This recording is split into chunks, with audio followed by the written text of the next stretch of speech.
Então, vamos lá, dando continuidade ainda aqui sobre essa questão do parcelamento que a gente acabou de falar, né?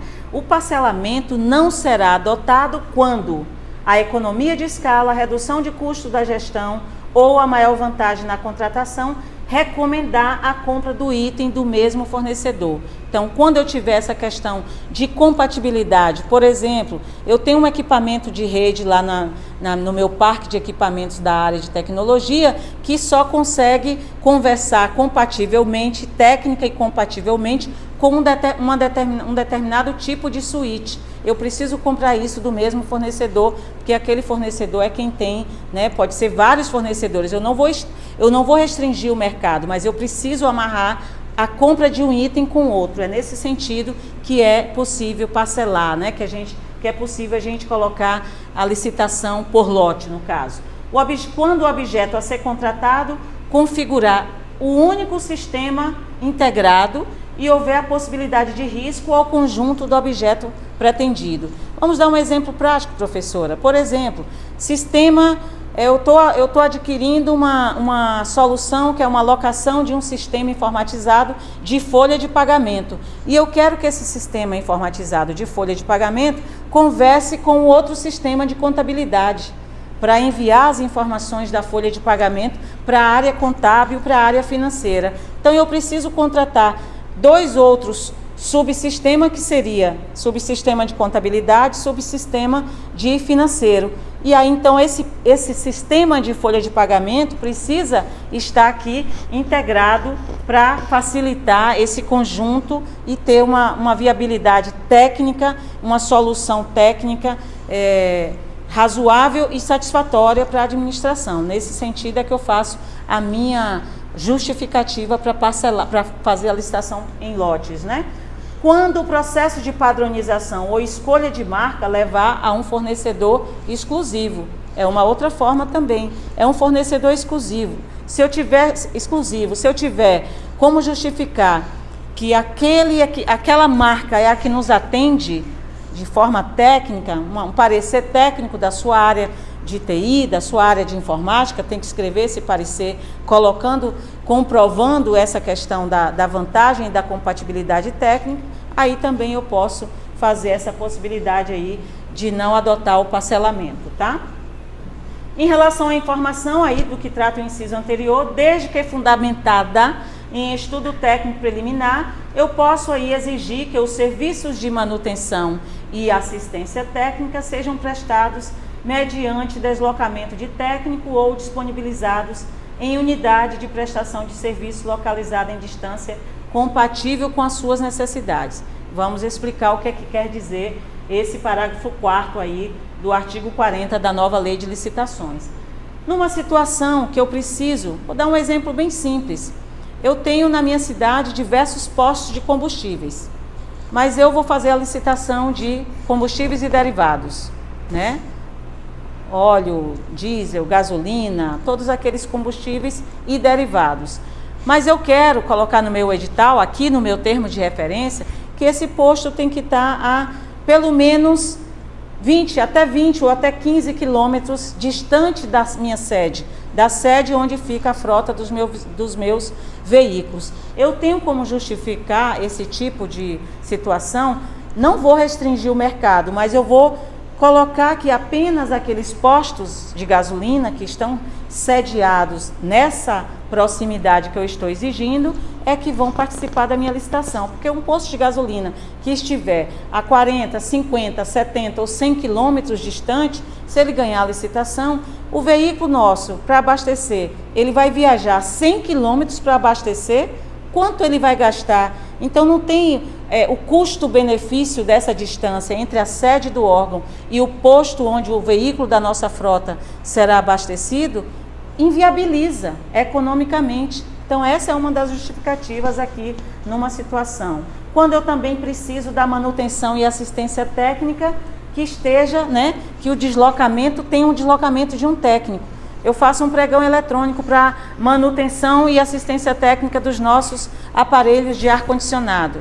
Então, essa empresa, ou ela tem que ser sediada no município de Rio Branco, ou ela tem que contratar um técnico no município de Rio Branco. Por quê? Porque o prazo que eu vou exigir aqui no meu termo de referência é que o deslocamento desse técnico tem que ser, a partir do momento que eu abro o chamado, eu dou 2 horas para ele se deslocar, dou X horas ou 24 horas para ele dar a solução, ou 48 horas, dependendo do problema, para ele dar a solução. Então, uma empresa que estiver sediada distante, ou em um município distante, ou num outro estado, como que ela vai viabilizar esse atendimento aqui, desse deslocamento técnico? Ou ela contrata uma pessoa para ter um atendimento imediato e atender às exigências que a gente vai colocar aqui no nosso termo de referência. Quando usar o termo de referência ou o projeto básico? Muita gente tem dúvidas, né? Mas, na verdade, os dois, tanto o termo de referência quanto o projeto básico, são documentos da fase preparatória de uma compra pública, seja uma licitação, seja uma inexigibilidade, seja uma dispensa, ou seja mesmo uma adesão a uma ata de outro órgão. A Lei 8666 adota sempre a terminologia do projeto básico, né? Já a legislação do pregão, a 10.520, a Lei 10.520, também o decreto do pregão eletrônico 10.024 de 2019, ele já adota aqui a terminologia do termo de referência. Mas a gente olhando tanto a 8666 quanto a 10.520 e também a nova Lei de Licitações, a gente verifica que é o mesmo documento, são apenas nomenclaturas diferentes. O objetivo e o mais importante que a gente precisa colocar nestes dois documentos são os elementos, né, que vai dar base à satisfatória execução do nosso objeto. O que importa é isso. Inclusive, isso já é recomendação, inclusive, de jurisprudências do TCU, que a nomenclatura não é o mais importante. O mais importante é o conteúdo, são os elementos e as diretrizes que eu vou inserir, tanto no meu termo de referência, quanto no projeto básico. Quais são as principais funções aí deste termo de referência, né? Primeiro, demonstrar as necessidades da administração. É aqui que nós vamos identificar qual é a necessidade, o que é que a gente precisa, o que é que de fato nós vamos necessitar e quem que nós vamos atender, né? Colocar sempre, olhar sempre a demonstração da necessidade alinhada aos resultados, né? Aos resultados. E a nova lei traz isso. Lá no início, no princípio do planejamento, a nova lei está dizendo que a gente deve planejar as compras públicas e alinhar não só as necessidades da administração, como o planejamento estratégico da sua unidade administrativa e ainda a proposta orçamentária. Veja que esse planejamento, essa indicação da nova lei, ela vira um tripé. Eu tenho aqui o planejamento estratégico, aqui em cima o planejamento anual das contratações e a proposta orçamentária.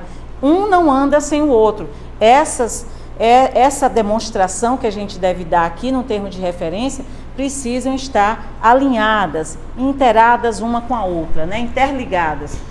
Outra função do termo de referência, permitir a correta elaboração da proposta do licitante, né? Então, quando nós colocamos o nosso termo de referência como um dos anexos principais, normalmente é o anexo 1 do nosso edital, e quando eu publico esse edital, quando eu coloco para o mercado tomar ciência do que a administração quer contratar, eu estou dizendo para o fornecedor, ali dentro do termo de referência, quais são as condições de execução do objeto, o que a administração quer contratar e como ela quer receber esse objeto.